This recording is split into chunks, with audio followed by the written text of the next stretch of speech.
අයිතිය ප්‍රේමයක් කරගත් මිනිසුන්ද ප්‍රේමය අයිතිය කරගත් මිනිසුන්ද ප්‍රේමයට පමණක් අයිතිය කියන මිනිසුන්ද ප්‍රේමයක් නැතිවම අයිතිය කියන මිනිස්සු අතර මම නුඹට අයිතියක් නැතිවම ප්‍රේම කරමි.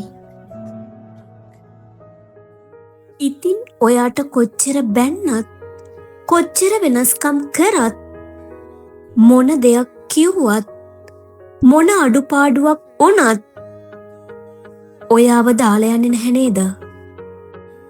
මග හැරගන්න එපා. ඒ ඔයාට ඇත්තටම ආදරය කරපු කෙනා. ඔයාගේ දිනුව පිටිපස්සේ ඉඳලා හදවතින්ම සතුටු වුණු කෙනා.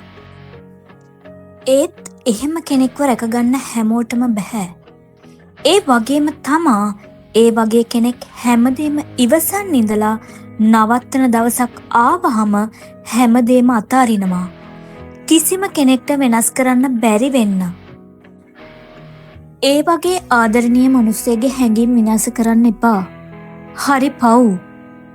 පුංචි පුංචි දේවල් වලින් සතුටු වෙන කාගෙන්වත් මුකුත් බලාපොරොත්තු නොවී ඉන්න කෙනෙක් නම් එයා බලාපොරොත්තු වෙන එකම දේ ආදරය විතරමයි. එතනනොත් එයාට වෙන්නේ අසාධාරණයක් නම් ඒ තමයි එයා නිහඬ වෙන්න පටන් ගන්න තැන. ඒත් ඒ පස්සෙන් යන කෙනාට වඩා ආදරය විතරක් බලාපොරොත්තු වෙන කෙනාට වඩා ඒ අයට ලොකු වෙන්නේ සතේ ඉඳන් හූරන් කන සල්ලි වාහන ලස්සන විතරක් හොයන අය. ආදරය හරි අමුතුයි. අපි ආදරය කරන අය අපට ආදරේ නැහැ. ඒත් මොන දේ වුණත් ඔයාව නැති කරගන්න බය මොන දේ කරත් ඉවසන් ඉන්න කෙනෙක් හිටියානම් ඒ ඔයාට ආදරය කරන කෙනා. එයාව මගහැරගන්න එපා. ඔබට ජය.